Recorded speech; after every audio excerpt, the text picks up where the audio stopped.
dormindo no meu leito, em sonho encantador, um dia eu vi Jerusalém e o templo do Senhor, ouvi cantar criança. Olá, meus irmãos, minhas irmãs, é uma alegria enorme revê-los em mais uma oportunidade de abrirmos a Palavra de Deus e estudarmos, buscando nela o sustento para a nossa fé. Eu gostaria, antes de iniciar essas considerações, de convidá-los para uma palavra de oração. Senhor Deus, muito obrigado, Senhor, por temas tão significativos e importantes nas nossas vidas, que Tu nos tens enviado ao longo da história de nossa fé, para que possamos a cada dia amadurecermos no conhecimento da Tua Palavra e buscando sempre nos estruturarmos no nosso comportamento, na nossa expressão, na nossa vida, em cima das orientações que Tu nos tens enviado ao longo de nossas vidas. Nos abençoe ao estudarmos esse tema de hoje, é o que te suplicamos, agradecidos em nome de Jesus. Amém, Senhor. Hoje estamos fechando o primeiro trimestre do ano de 2025, janeiro, fevereiro e março, onde estudamos o amor e a justiça de Deus. Um tema bacana, com tópicos muito interessantes. E como sempre, eu gosto de fazer uma revisão no trimestre todo. Vamos ver o que a gente analisou durante esse trimestre, abrindo pelo índice. Deus ama com generosidade. Vimos ao estudar esse tema que é um amor insondável, não tem como medir, muito menos entender como pode ser tão grande o amor de Deus. No segundo tema nós estudamos o amor da aliança. Vimos que, na realidade, a aliança foi uma forma de nos educarmos nos caminhos do Senhor, nos habilitarmos a cada época, a cada tempo que se passava, ajustes eram feitos não por causa de Deus, mas por causa dos seres humanos. E a aliança foi se ajustando, e educando e reeducando todos aqueles que buscam, de fato, e que buscaram um dia a salvação. No terceiro tema nós estudamos agradando a Deus. Vimos que a forma mais tranquila de fazermos isso, de agradar a Deus, é aceitarmos o molde que Ele nos oferece. Que molde? Ele nos molda. Cada um tem seu jeito de ser, mas do jeito de ser de cada um, precisamos estarmos moldados à direção do Senhor. E quando aceitamos isso, é uma forma de agradarmos ao Senhor, porque se nós aceitamos Ele nos moldarmos, facilita a condução dele, da nossa vida, nos teus caminhos. No quarto tema nós estudamos um Deus apaixonado e compassivo. Não é para menos que no texto sagrado ele é apresentado como o esposo da igreja.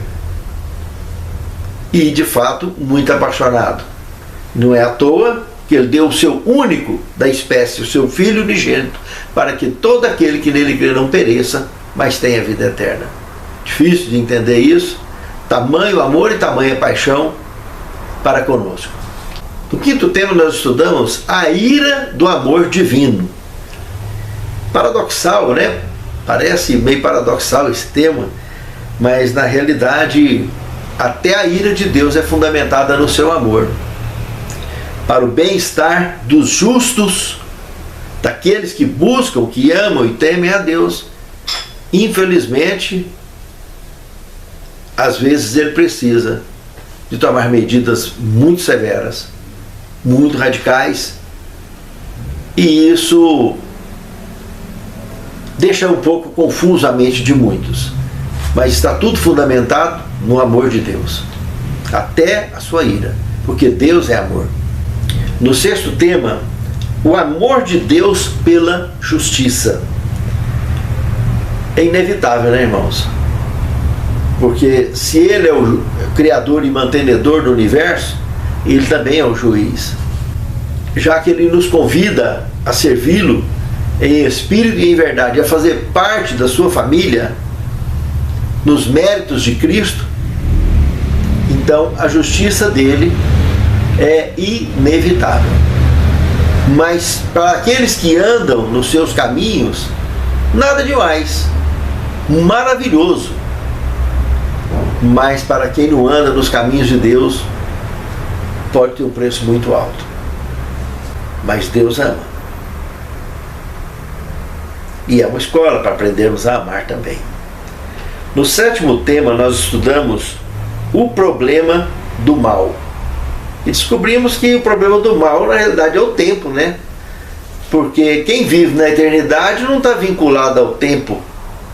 Não tem início, nem meio e nem fim. Esse é o conceito de eternidade. Simplesmente vive eternamente. Mas a partir do momento que fomos ingressados ou nascemos debaixo do pecado, como todos que vivemos aqui neste velho mundo, não dá outra. Nós estamos dentro do conflito, abaixo da faixa da eternidade, né? E mergulhados na fixação do tempo, início, meio e fim. No 8º tema, nós estudamos o livre-arbítrio, amor e providência divina. Vimos que aqui Deus estendeu uma oportunidade para desenvolvermos a sabedoria. Porque se observarmos com sabedoria a palavra de Deus, entenderemos o verdadeiro significado das nossas vidas. Somos pessoas que estamos debaixo da graça do Senhor, e assim como redimidos do Senhor. E somos livres de fato. Mas ao entendermos o verdadeiro sentido desse livre-arbítrio, entenderemos o conceito básico do amor de Deus. No 9º tema nós estudamos o conflito cósmico. E vimos que ele é muito mais velho do que o nosso próprio planeta, né? Baseado no texto de João 8,44, onde Jesus disse que o diabo é homicida e mentiroso desde o princípio. E essa palavra princípio está vinculada a Gênesis capítulo 1, verso 1 e 2, onde a terra foi deixada sem forma e vazia. Então lá naquele tempo, lá naquela situação, ali relatada no texto de Gênesis, o pecado já havia acontecido. A semana da criação, do verso 3 em diante, do capítulo 1 de Gênesis, já foi bem depois. Foi também nesse princípio, mas depois da terra ter sido deixada sem forma e vazia. O princípio aí comentado, então, por Jesus, aonde o diabo já era homicida e mentiroso. Seguramente os nossos primeiros pais foram alertados da presença desse indivíduo. Então é algo muito curioso lembrar que a sede do grande conflito é a nossa mente. Nós precisamos de vencer o conflito dentro da nossa mente para vencermos lá fora. Por isso que Jesus falou lá no Evangelho de Lucas, ele fez um comentário curioso, que o reino de Deus está dentro de vós, não está ele aqui ou ele acolá, visto com a vista exterior. Ele está dentro de vós. É isso que ele quis dizer. Porque se você encontra o reino de Deus dentro de você, ou seja, a certeza da salvação, a convicção da sua relação com Deus, não tem nada que te faz negociar ou abrir mão da sua fé. Nada. E assim, você encontrou o reino de Deus dentro de você e tem a certeza absoluta que quando ele vier na glória, você estará fazendo parte dele também, porque você já faz parte desde hoje. Entende? No tema de número 10, nós estudamos regras de engajamento. Vimos que, baseado no livro de Jó, capítulo 1, capítulo 2, aquela reunião que tem no céu, etc., que representantes de várias partes do universo iam ali como filhos de Deus, né? Numa reunião anual. Então, ao desenrolar a experiência de Jó aqui na Terra, aonde lá apareceu Satanás, não representando o nosso planeta de forma alguma, mas ele aparece por ali e Deus pergunta para ele por Jó. E vocês conhecem o desenrolar da história. Então nós percebemos que Jó, aparentemente injustiçado pela vida, perdendo tudo que tinha, mas ele não abalou a sua fé, porque Jó entendeu as regras de engajamento da vida. É o que todas as criaturas precisam entender, as regras de engajamento. E dentro desse conceito de regras de engajamento, Jó, através da fé, superou todas as crises e no final recebeu dobrado aquilo que havia perdido. E para todo aquele que mantém a fé firme no foco, naquele grande dia, simplesmente, simples assim, voltará a fazer parte do reino eterno. Pense nisso. Depois do tema de número 11, nós temos: o que mais eu poderia ter feito? Interessante que essa pergunta que aparece numa parábola do Antigo Testamento, que Deus fez tudo, inclusive enviou seu Filho, para poder pessoalmente transmitir aos seres caídos o nível, o padrão do amor de Deus e o desejo divino de salvar aqueles que caíram um dia. O que mais eu poderia ter feito dentro do contexto dessa parábola que Jesus depois, mais tarde, desenvolveu também uma parábola semelhante, lembrando essa antiga parábola? Nós só poderíamos resumir numa situação, de acordo com o texto sagrado: e o tempo está próximo. Ele fez tudo, e quantos estão deixando para depois, ao invés de aprimorarem a fé hoje, baseado no texto sagrado,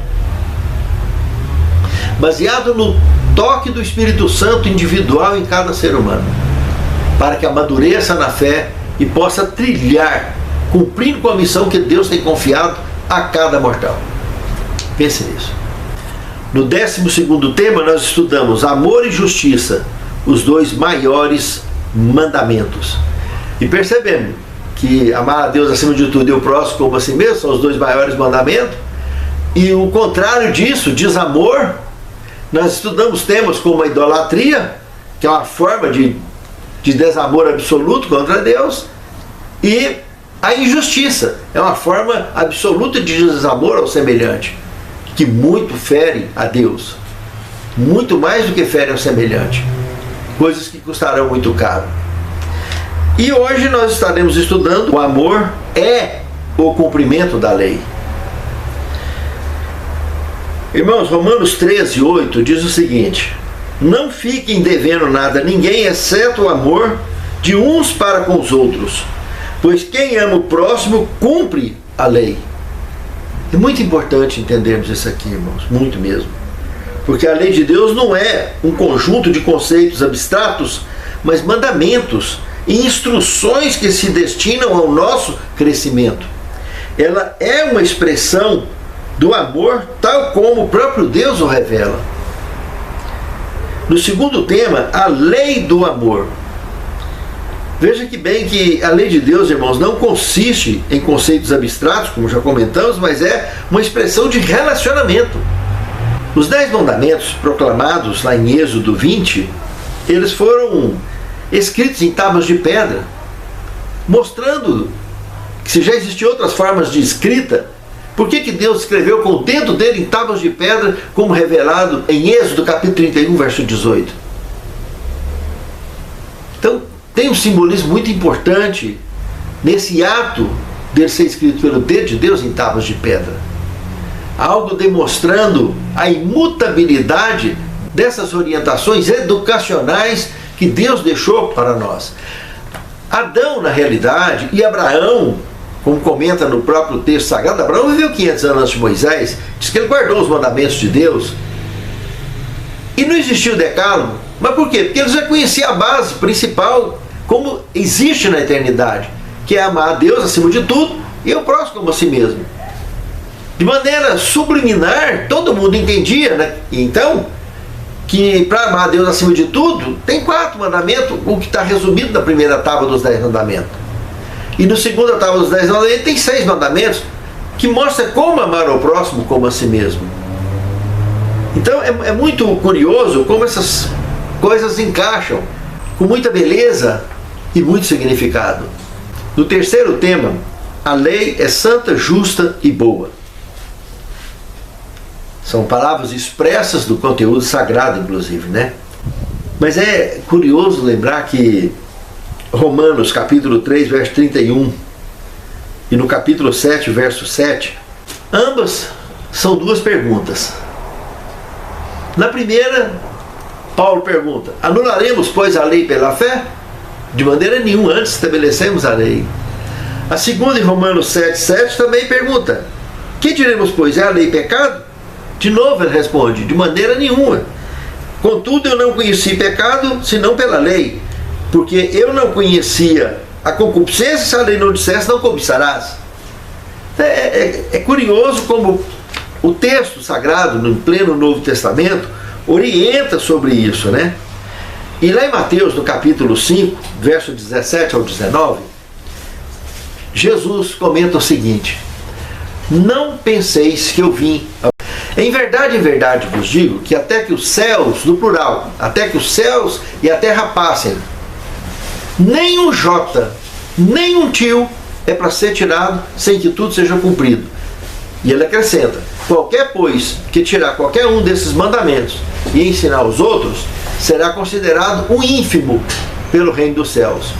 E o que os ensinar e os guardar será considerado grande. Isso deixa claro que a lei não é para salvar. Ninguém vai ser salvo pela lei, como ninguém vai ser salvo por igreja, nem por religião nenhuma. Nós vamos ser salvos pela graça de Deus. Somos salvos pela graça de Deus, de forma plena e absoluta. E justificados pela nossa fé. Mas é muito importante lembrar do conteúdo sagrado sobre isso. Inclusive lá em Tiago, capítulo 2, versículo de 8 a 12, ele comenta, ele detalha, né, que não adianta guardar toda a lei e tropeçar num só ponto, porque aí torna-se culpado de todos, porque ele ainda acrescenta, cita alguns mandamentos. Aquele mesmo que diz não cometerás adultério, também diz não matarás.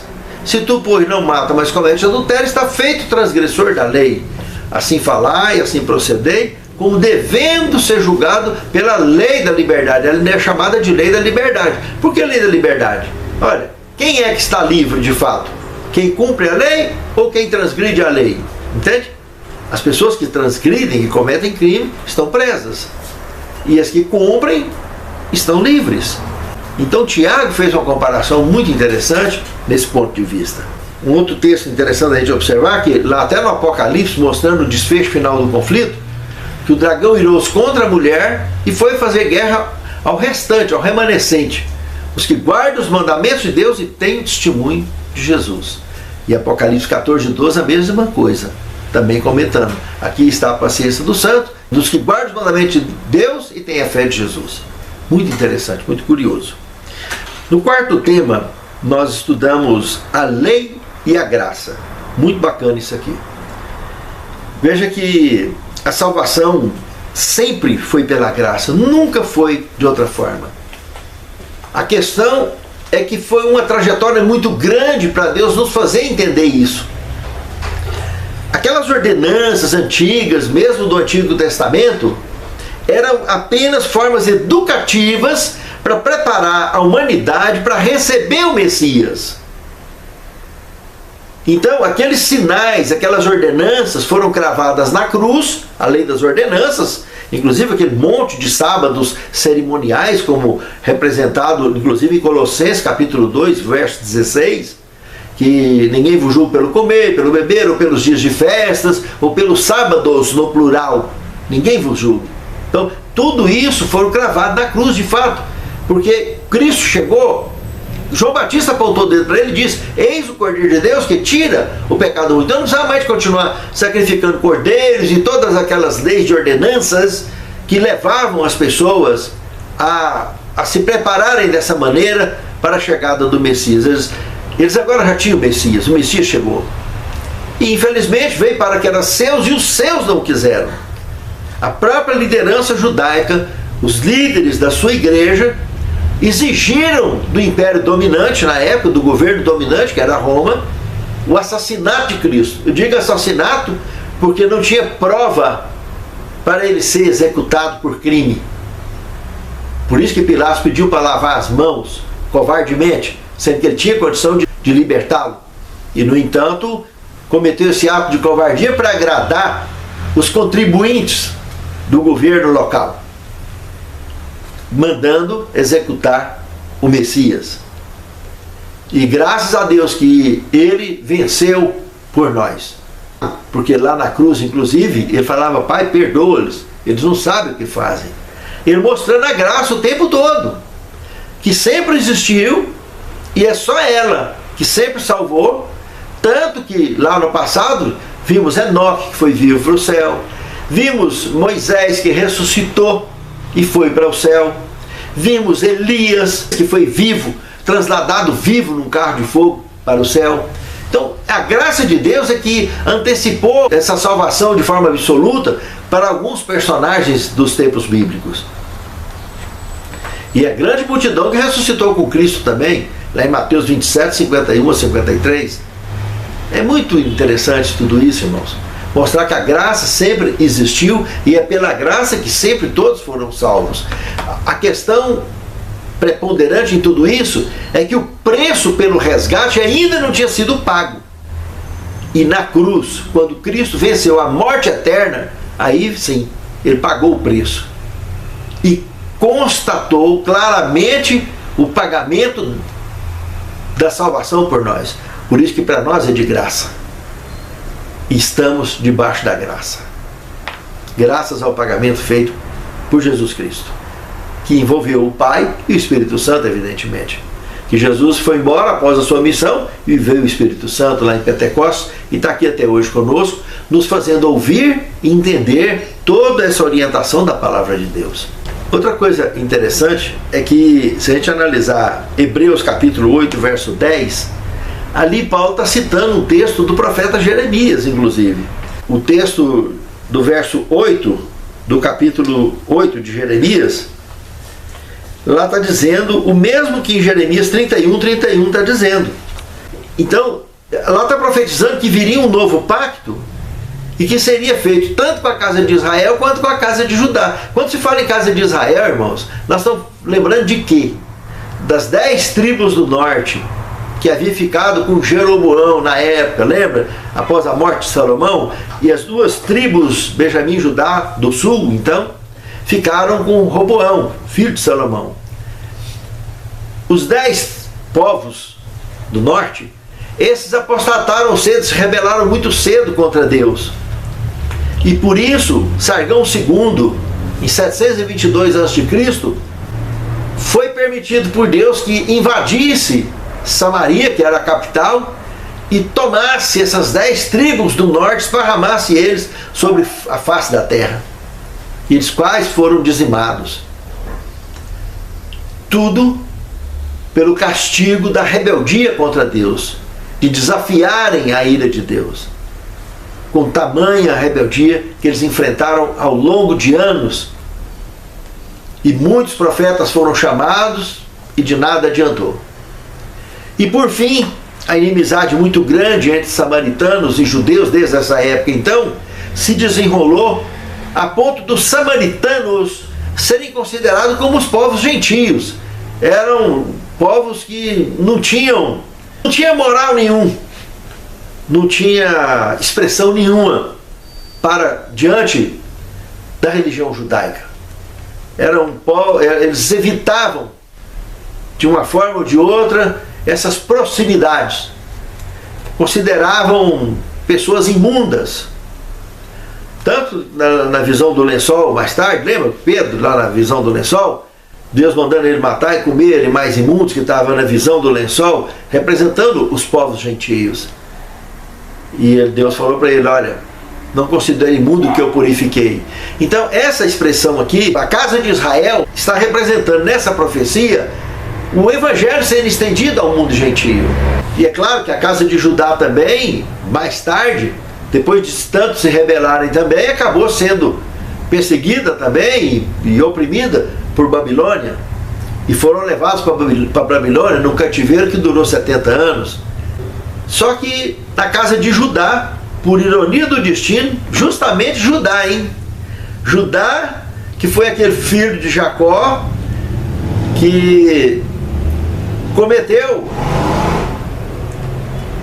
um deslize tremendo de ter o sexo sem compromisso com uma meretriz, entre aspas, que estava pensando que era meretriz e era a própria nora dele, que estava procurando de alguma forma ter uma semente, ter uma descendência da família, porque Judá teria negado transferir essa esposa, Tamar, para o seu filho mais jovem, e ele não quis fazer isso. E pela orientação judaica, da religião judaica, deveria assim ser feito, uma vez que o marido dela havia morrido. Então, uma série de deslizes aí para todo lado se deu, aonde ela veio ter 2 filhos, né? Filhos gêmeos, e um deles se tornou a descendência do qual mais tarde apareceria ainda, para engrossar essa genealogia, Raabe, literalmente uma meretriz, que se converteu ao judaísmo, e nessa genealogia, está na genealogia de Cristo, ambos esses personagens que acabei de citar, da tribo de Judá. Então, a casa de Judá nasce o Messias. No meio de todas essas tortuosidades da nossa raça, nasce o Messias, se tornando um de nós e nos convidando para o seu reino, para voltar a fazer parte do projeto original da criação. Pense nisso, amado irmão. Pense nisso, amado irmão. A lei e a graça falam muito mais do que simples escritas. No 5º tema, o amor é cumprimento da lei. Irmãos, lá no Evangelho de Mateus, no capítulo 23, no verso 23, Jesus comenta que os preceitos mais importantes da lei são a justiça, a misericórdia e a fé. Quando ele chamou a atenção daqueles que dão dízimo do cominho, da hortelã, mas ignoram os mais importantes preceitos da lei, que ele aqui então comentou, que é a justiça, a misericórdia e a fé. Vocês devem fazer isso, ou seja, dizimar. Vocês devem realmente devolver o dízimo, mas jamais desprezar o principal. Então, existe, tanto nos dias de Israel existia muita confusão sobre isso, como continua existindo. Não adianta simplesmente ali estar se dizendo um guardador da lei, mas ignorando esses princípios básicos que Jesus está comentando. Que o resumo da própria lei é amor. Tanto que em João capítulo 14, verso 15, o que ele fala? Se me amardes, guardareis os meus mandamentos. É uma questão de amor. Então, Cristo morreu por nós. Se Ele morreu por nós, como que eu não vou amar o próximo? Como que eu vou ignorar isso? Então eu preciso de entender que ao amar ao Criador acima de tudo, eu estou entendendo também que tem que amar o próximo como a si mesmo. Porque Deus amou o mundo de tal maneira que deu o seu único espécie por mim e por você. Por isso que no 6º tema fala que acima de tudo, né? Entendendo? Claro. Ame a Deus acima de tudo. Mas amem uns aos outros. Jesus ordena que os cristãos amem uns aos outros assim como Ele nos amou. Por isso que Ele disse lá no Evangelho de João, no capítulo 3, versos 34 e 35, onde Ele comenta: nisso conhecerão que vocês são meus discípulos, se tiverem amor uns aos outros. Então não tem como mostrar que é discípulo de Cristo se não amamos o semelhante. É grave isso aí, irmãos, muito grave. Acima de tudo, porém, tenham muito amor uns para com os outros, porque o amor cobre multidão de pecados. Isso disse Pedro, no capítulo 4 de 1 Pedro. E também lá em Hebreus, capítulo 10, verso 24. Paulo também comenta. Então é muito nobre, irmãos, entendermos que o amor é a base da nossa salvação, é a base da lei, é a base da religião, é a base de tudo o que vivemos e somos. Nada adianta fazer sem ter essa base. E o sétimo tema, brasas vivas. Queria citar um texto das Já Todas as Nações, página 515, que diz o seguinte: quando compreendemos que somos colaboradores de Deus, suas promessas não serão proferidas com indiferença. Elas arderão em nosso coração e se inflamarão em nossos lábios. Moisés, quando chamado a servir um povo não instruído, indisciplinado e rebelde, recebeu de Deus a promessa: a minha presença irá contigo e eu te darei descanso, como temos em Êxodo 33:14. Essa promessa pertence a todos aqueles que trabalham como representantes de Cristo, em favor de seus aflitos e sofredores. Essas promessas, irmãos, sempre arderá como brasas vivas do altar de Deus em nosso peito, em nossos lábios e em nossos passos e testemunho. Santo Deus, muito obrigado por tantas promessas que tu nos destes e tantas que já foram cumpridas, estão cumprindo e se hão de cumprir ainda as poucas que ainda restam, para que em breve possamos te ver nas nuvens dos céus. Santifica-nos, Senhor, na tua palavra, porque a tua palavra é verdade. Prepare-nos para o teu reino. Unja-nos para podermos cumprir com a missão que tu nos tens confiado. É o que te pedimos e agradecemos, em nome de Jesus. Amém, Senhor.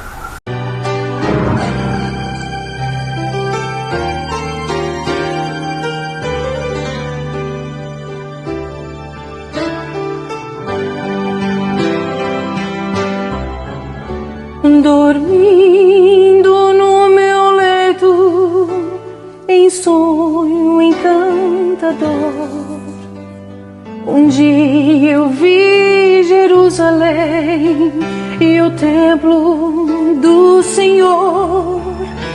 Ouvi cantar crianças e em meio ao seu cantar rompeu a voz dos anjos do céu a proclamar. Rompeu a voz dos anjos do céu a proclamar.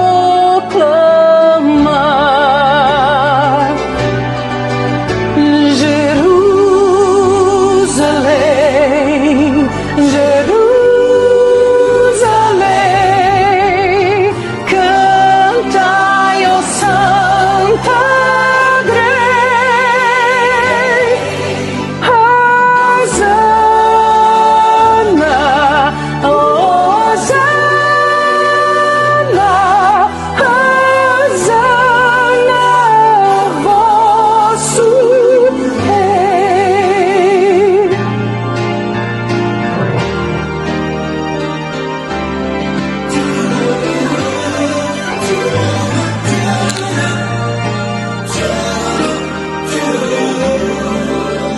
Então o sonho se alterou, não mais o som feliz. Ouvia das hosanas os coros infantis. O ar em torno se esfriou, do sol faltava